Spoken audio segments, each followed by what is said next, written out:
To identify the first king of England, it is necessary to start with the Angles. England derives from Englaland, meaning land of the Angles in Old English. The Angles, alongside Jutes, Saxons, and Frisians, settled in Britain in the 5th century AD. Their arrival, merging Germanic culture with Romano-British practices, led to the formation of individual kingdoms by 600 AD. These united into the Heptarchy of the Anglo-Saxons, comprising Wessex, Kent, Sussex, Mercia, East Anglia, Northumbria, and Essex. Each kingdom had its leaders, often competing for power, with authority established through reciprocal relationships and an economic system of contributions and coordinated services. Athelstan was born in 895 into the Anglo-Saxon royal family.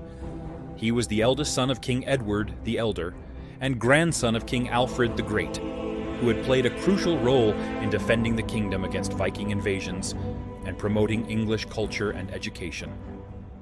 As a child, Athelstan had been brought up in the care of his aunt, the Lady of Mercia. Little is known about Athelstan's early life and upbringing, but it is likely that he received a classical education and was trained in military tactics and leadership skills. He was also exposed to Christian teachings and participated in religious ceremonies, as was common among the Anglo-Saxon nobility. Athelstan is recorded as being a tall and handsome youth with light flaxen hair. As a youth, he had been ennobled by his grandfather, of whom he was said to be a great favorite. To mark the occasion, King Alfred endowed his grandson with a mantle of royal purple, a girdle set with precious stones, and a Saxon sword in a golden scabbard. Described in the Gesta Regum Anglorum of William of Malmesbury, c.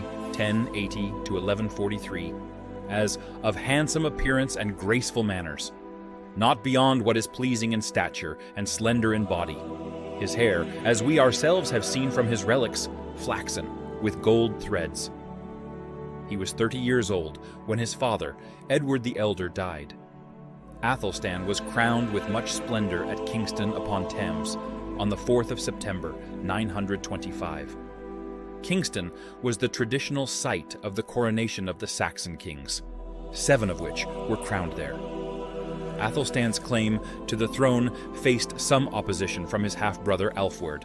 However, Alfwerd died soon after. Like his grandfather and father before him, he was first king of the Anglo-Saxons. However, his domain will be more extensive, especially after the Battle of Brunanburh in 937. Athelstan's authority was always more or less contested.